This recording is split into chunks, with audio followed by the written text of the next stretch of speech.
Welcome to the program from Port-au-Prince, Angelina. Thank you very much. So you've been there for a couple of days. What have you noticed that's really struck you as an emergency, as what needs to be taken care of right now? Well, I think the thing that maybe, because we follow the news, we follow a lot of the dramatic stories, but I think when you really get here, it is as dramatic, if not more dramatic, than you'd imagine on the scale and the complexity, certainly. It is absolutely the most complex post-disaster situation I think anybody, government or UN, has ever faced. But what is being done is extraordinary, and the Haitian people are so dignified, they're calm, they're helping themselves. They inspire me. I've seen many children with amputations who are smiling and strong and talking about their future. You realize that these people have suffered so much for so long that, in fact, they are so resilient. It's almost sad how used to struggling they are. Right. Tell me what's motivating your visit at this time. What do you want to achieve at this time? Well, there are a few different things. One, I wanted to understand, I worked with UNHCR for a while, and they handle refugees, but they also handle internally displaced people, about 10 million internally displaced. So I was very curious as to how they're going to help to organize all of the people. And, you know, as you know, this situation, the more I looked into it, and I know lots of people watching the news, we realized that even before the earthquake, 3/4 of the population had no education. This country had no primary school education. There was no civil registry, meaning no birth certificates, no land certificates, no death certificates. So how exactly is everybody going to start to organize these people and even register them is a new challenge that everybody's facing. I mean, as you mentioned, two big issues, the issue of children and protection and the issue of the internally displaced and the need for shelter. Look, you know there, because you've seen it now with your own eyes, that there are tens, if not hundreds of thousands of people living out on the streets in these tent cities that we saw when we were there. They need major shelter. They need major tents. UNHCR is really good at that. Is there a way that you can help with your presence, motivate the arrival of tents, for instance? Absolutely. I've been speaking with UNHCR, I've been speaking with all the UN agencies, and everybody is trying to race to kind of get this done in time. But I've also spoken with people who are talking about shelters that have to be properly, they have to get proper certification to withstand certain weather. Can I ask you about the children? Now, the UNHCR has provided us with some of the video of your visit, including to SOS, a child protection organization. Let me ask you, because children are very much in the news.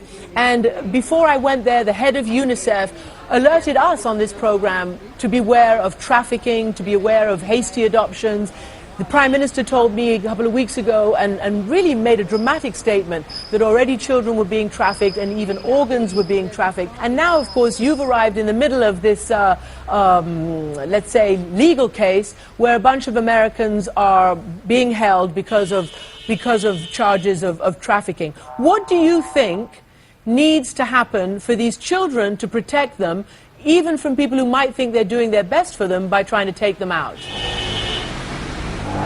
Well, I think we have to enforce the law and work with the government. I know there's a new child protection cluster that's formed, that's doing everything they can to coordinate. They're talking a lot about reunification. Talk to ICRC about this reunification program, because that's the most important thing, to try to track everybody. But as we said, very difficult without birth registration. It is a huge problem. Trafficking has been a huge problem in this country for a very long time, and a very, very real problem.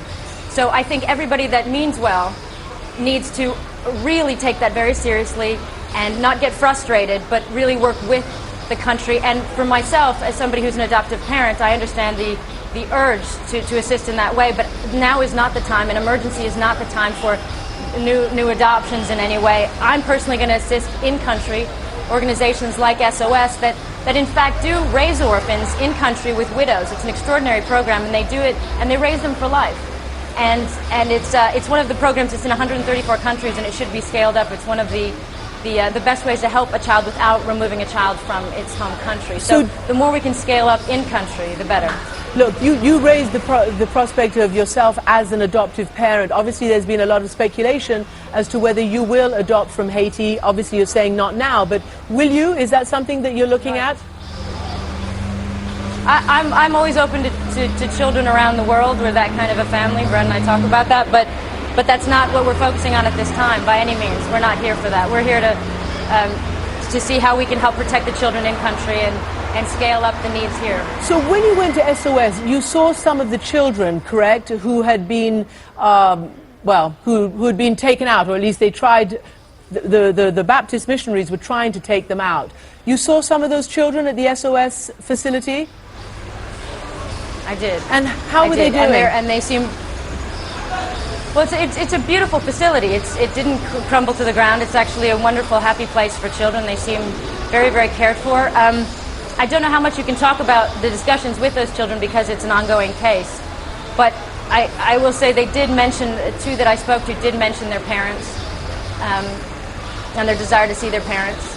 Obviously, you can't get into the legal ramifications of what's going on right now, but what is your opinion on this group who came and just wanted to take these kids out to the Dominican Republic and then maybe to the United States?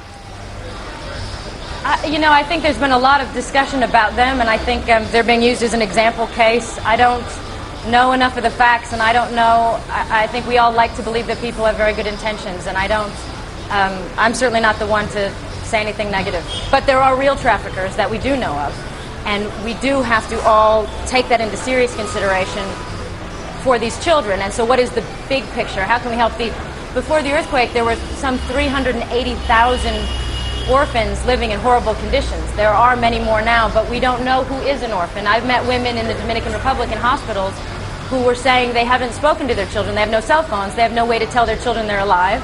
They can't find them yet.